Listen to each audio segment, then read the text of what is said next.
Good afternoon. Thank you for coming. We thought it'd be important to get information out to the community. Today, early this morning, we were called to the scene, the fire department. First time I had heard a 6-alarm fire in my term as mayor. So it was a matter that was very, dangerous and I had never seen before. So luckily for us, our firefighters and the mutual aid that came to the scene did a really good job of putting this thing down. But as you can see, we lost 2 structures. Another fortunate thing was that one of them was empty.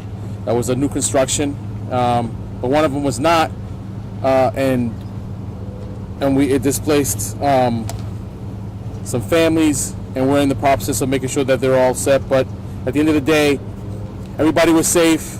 All the firefighters came out safe, and we had incidentless fire. However, it could definitely have gone a lot more wrong, and as you can see how far and wide the melting went, it was really intense, and so we have yet another set of blighted properties in our community. But because of the good work of both the fire department and the state fire marshal's office, they were able to apprehend and arrest what initially, when I first heard the word arsonist, I thought we better get that right, go back and check. But again, because of the good work of the investigators, they do have an apprehension and an arrest. We thought it was fishy to begin with, but now people in our community can sleep well knowing that the fine work of both the Mass State Police Fire Investigation Unit, along with the Fire Marshals, the Lawrence Police Department, Lawrence Fire Department, did all the things right and were smarter than the bad guys, and we got them. Got to give thanks to the State Fire Marshal's Office, Fire Marshal Cohen, Mass State Police Lieutenant Zippa, State Fire Investigators Unit, our brand new Fire Chief, which, by the way, first time I saw Fire Chief actually running the show, usually one of the deputies doing it. I was very proud to see that. Our police chief, Chief Fitzpatrick, Fire Chief was Moriarty, and we always get support from our state delegation. I just want to make sure that you guys know they're here. Representative Moran, Representative Dever. We work really hard to make sure we don't have these types of things happen in our community. But when they do, we really come together fast. I want to have the state fire marshal come up and say a few words, because he's always been a real partner for us and made sure that when things like this happen in our community, that we're covered. So, Fire Marshal Cohen. Thank you, Mr. Mayor. Thank you for pulling this together and for your cooperation with our investigators. We're here today to announce the arrest of Jason Given of 172 Osgood Street in Lawrence. He is charged with starting yesterday's fire, which occurred at numbers 1 through 3 Granger Street, and that also spread to several other buildings. He is also charged with setting 4 past fires at 124 Osgood Street. He is being charged with a total of 4 counts of burning a building and 8 counts of burning a dwelling. The investigative team worked tirelessly yesterday from the pre-dawn hours when we were here when the buildings were on fire through the day and into the late night. Mr. Givens was then arrested. The Lawrence Fire and Police Departments had their trained fire investigators and detectives working side by side, our state police from the office of the State Fire Marshal's office. We hit this hard. We brought investigators from all across the state under the command of Detective Lieutenant Paul Zipper, and I want to thank the team for working seamlessly together to conduct the police investigation to determine first the origin and cause, to determine that it was arson, and then to effect the arrest of a serial arsonist. Listen, arson is not a victimless crime, and there is probably no other city in the Commonwealth that understands that more than Lawrence. This city has been the victim of arson fires in the past, Yesterday we saw 14 people displaced from their homes, many of them permanently. Sadly, these victims lost all their possessions. In addition, the city lost needed tax revenue. Fortunately, the Lawrence firefighters worked extremely hard to contain this fire and save the neighborhood. We would not be standing here today if it was not for the aggressive and professional work of the Lawrence Fire Department. Firefighting to control this type of fire is hard, back-breaking work.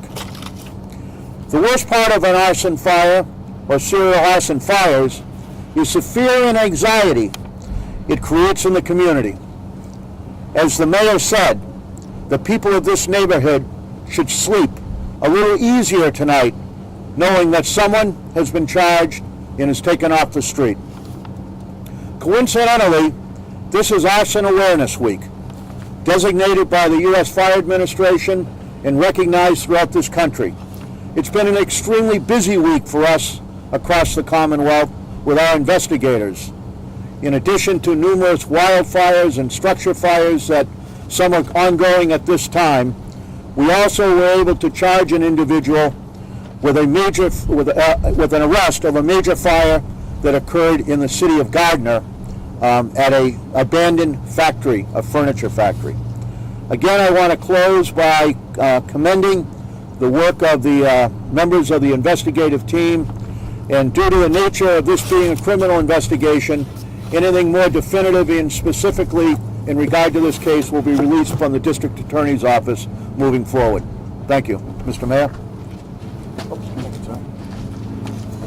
So as we got this information, I think one of the things, and the next person we're going to bring up to talk to you guys is the fire chief. I think we're going to find out that the basic information gathered from a firefighter on the ground started the ball rolling and getting us to a place where we had enough information to find somebody. And so just so to show you how sharp and on the ball our firefighters were, and I'll let Chief Moriarty tell you the rest of the story. Chief? Thank you, sir. Good afternoon. I'd just like to point out what an awesome operation was conducted by Deputy Chief McGinnis and his crew of the Lawrence Fire Department, and the extensive amount of mutual aid that we used. The first alarm came in at 04:13 hours in the morning. Within 7 minutes, there were 4 alarms struck. Deputy McGinnis's knowledge of the water mains in the city and the history that we have with our triple-decker fires rapidly got help coming, directed the crews on scene to the largest water mains in the area to lay lines to get big fire, big water.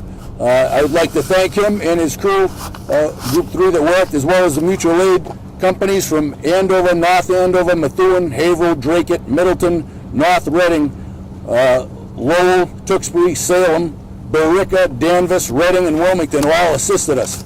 As well as that is the glamorous part of the fire. Everybody comes and wants to take pictures of the big fire, lots of flames, but that's when the work just begins.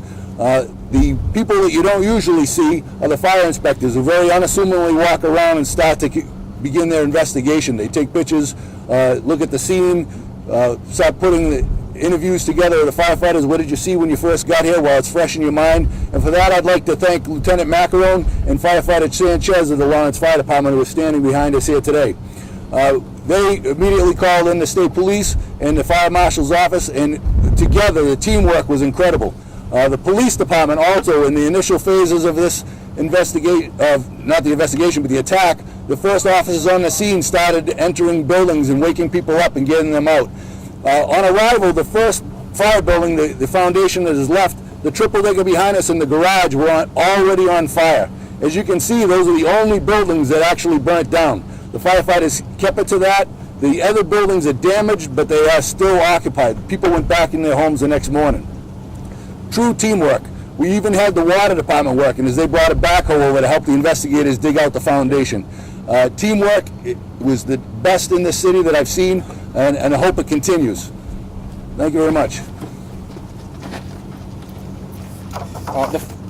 The last but not least, definitely a crucial part in this with the detectives and the men and women of the Lawrence Police Department did that work, and I think to tell the the part of the story from their side of it, we're going to have Chief Fitzpatrick come up and give us that perspective.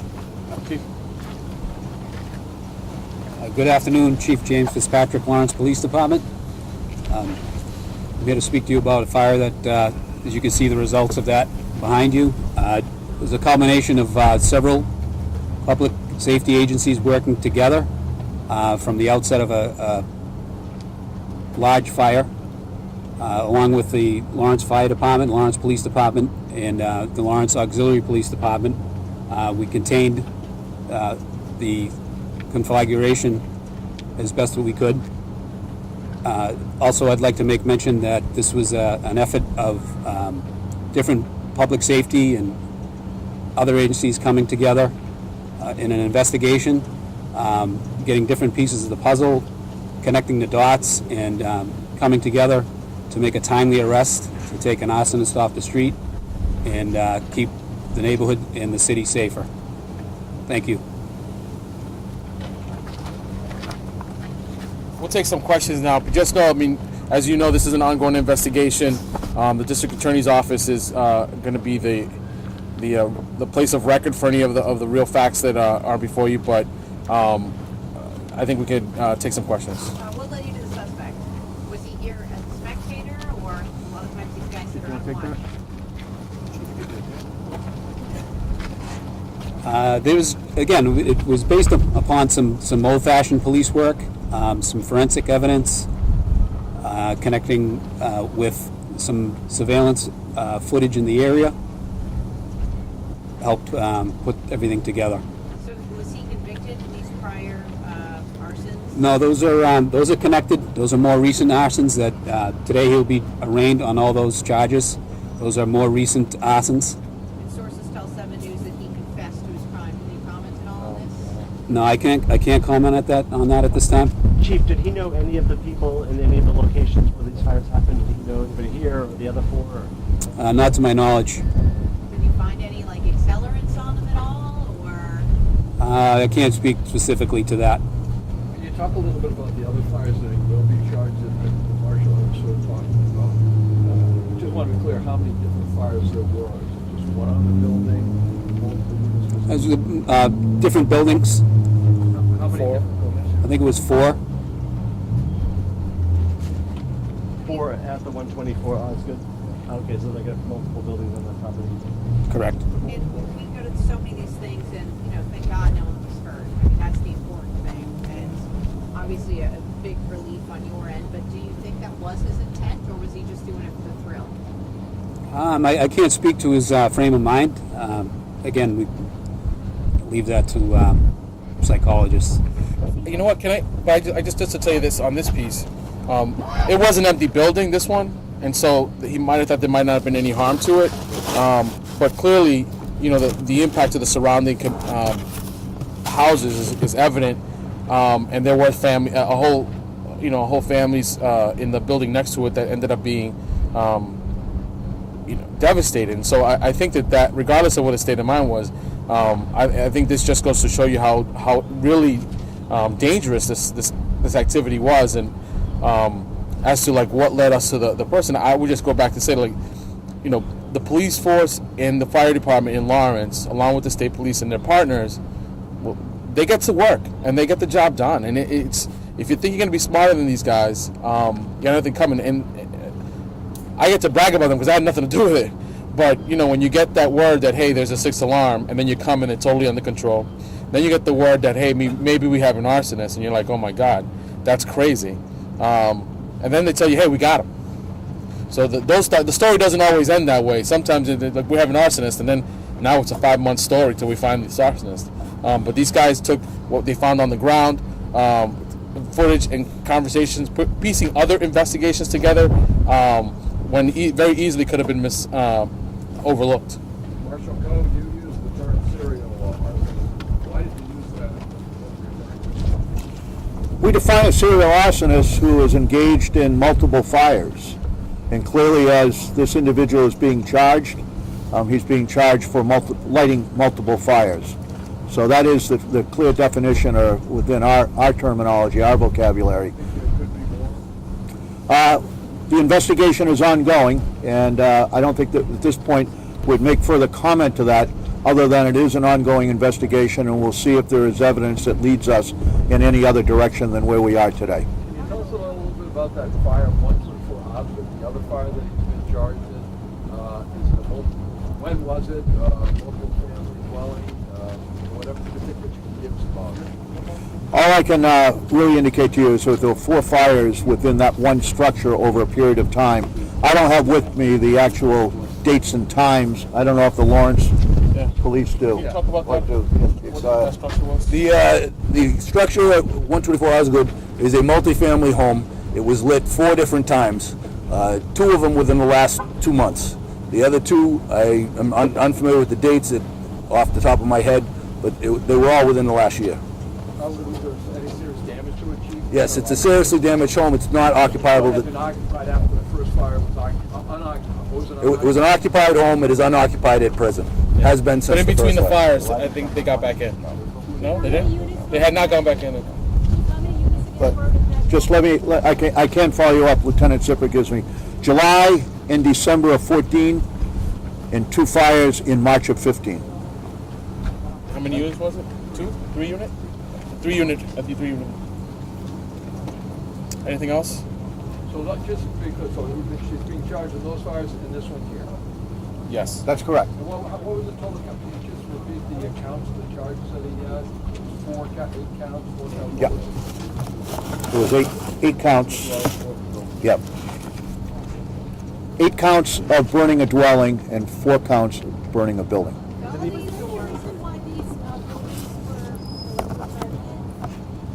Again, part of the investigation and not what we would comment on today. Was anybody ever hurt? Any firefighters? Any people in the other? Not in any of these 4 fires. No. Not to our knowledge. No. Thank God. Yep. Mr. Toma, we had you there at my parent. I guess my question for you is, in your career, when you hear arsonist, now this guy's a serial arsonist, your stomach must just turn because this is rolling the dice with people's lives. Absolutely. I mean, as I said, arson is not a victimless crime, and it's something we take very seriously. Arson is a difficult crime to prove. Much of it is based upon circumstantial evidence, but today's technology helps us with cameras and others. But at the end of the day, it's what both the police chief and the mayor said, it's good police work. And as the mayor said, in some cases, it's outsmarting the bad guy. And we take this very seriously. The Commonwealth of Massachusetts invests a lot of resources into combating the crime of arson. We have trained arson investigators in all 4 corners of our state. We're a 24/7 operation. We respond early and quickly to fires across this state to be able to initiate and put the pieces of the puzzle together that will lead us to the responsible party for arson. Thank you. One last question. Did he have any history with the police department, this given guy? Can you talk to that about history with the police department? My history? The guy. Not that I'm aware of any priors. No. Thank you. So just to wrap up, again, the fire was unfortunate. The fact that we lost this many housing units is a problem for us. We have such a dense community, so every unit counts. And the lucky thing, we're all very happy that no one got hurt, no firefighters, no civilians. But we're really thrilled about the work that all the men and women in uniform did to make sure everybody was safe. Lastly, I'll tell you, the city's really resilient. Anytime we get into these situations, we feel like we come together really well and work hard to make it right. We're about to break ground on the property behind you to make that through the help of the state, our state representatives and the governor's office, to make that a soccer field. So we have a lot of hope for this neighborhood. We have one of our top schools right across the way. It's a place where the Kane school that was there before. It's a place where I went to junior high. So this area means a lot to us. And so that we had this happen doesn't mean that it's going to all change. We're going to keep going that direction. Hopefully have you guys back so you can see this great soccer field we're going to have, and maybe we get some of these units back online. So thanks for being around for anything else. Thanks.